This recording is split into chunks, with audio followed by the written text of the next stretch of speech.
Tu veux te suicider? Imagine ça, tu rends des cours un soir après une horrible journée.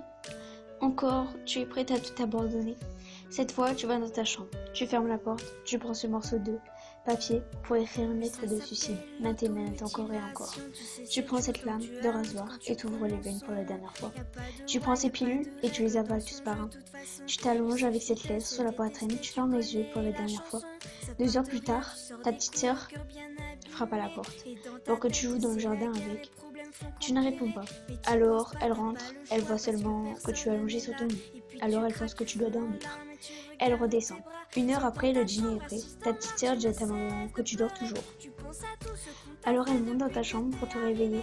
Mais elle remarque quelque chose qui ne va pas. Elle prend la feuille que tu as dans les mains et la lit. Elle te secoue, crie ton nom, mais tu ne bouges pas.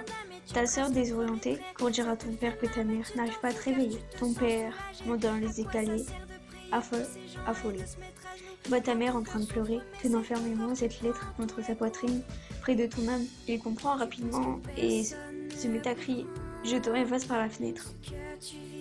Puis il se met à genoux et se met à pleurer de toutes ses larmes. Le lendemain, à ton collège, le principal annonce ton suicide à la classe. Cela prend quelques secondes avant que chacun se rende compte, puis tout le monde devient silencieux. Tes professeurs pensent qu'ils ont été trop durs avec toi. Ces filles populaires repensent à tout ce qu'elles ont dit de méchant et bêtement. Ce garçon qui avait pourtant l'habitude de t'ennuyer et de t'insulter ne peut pas s'empêcher de se rire pour n'avoir osé te dire à quel point il te trouvait jolie en réalité.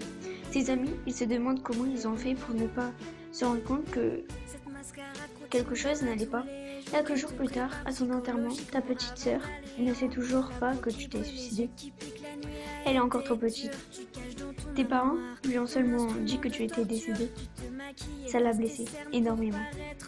Tu étais sa grande sœur. Tu étais supposée être toujours là pour elle. Ton cercueil est en terre. Elle perd tout moyen et se met à pleurer, comme elle ne l'a jamais fait. Et elle continua pendant des jours et des jours. 2 ans plus tard, tes amis, pour la plupart, tombaient dans la dépression, pas toujours à un conseiller, thérapeute, 1 fois par semaine. Certains de tes professeurs ont quitté simplement leur job. Ces filles populaires ont maintenant des troubles alimentaires. Ce garçon qui t'insultait s'ouvre les veines. Ta meilleure amie, elle a essayé de se suicider, mais elle n'a pas réussi, comme toi. Mais elle a essayé plusieurs fois. Ta sœur, elle a finalement découvert la vérité sur ta mort. Elle se coupe, s'ouvre les veines et pleure chaque soir. Elle a fait tout ce que tu as fait pendant des années et qui t'a conduit au suicide. Tes parents, leur mariage est tombé à l'eau. Ton père est devenu alcoolique pour le distraire de mal que lui a causé ton décès. Ta mère est tombée dans une profonde dépression qui la tue à petit feu et reste au lit toute la journée. Les gens s'en fichent pas.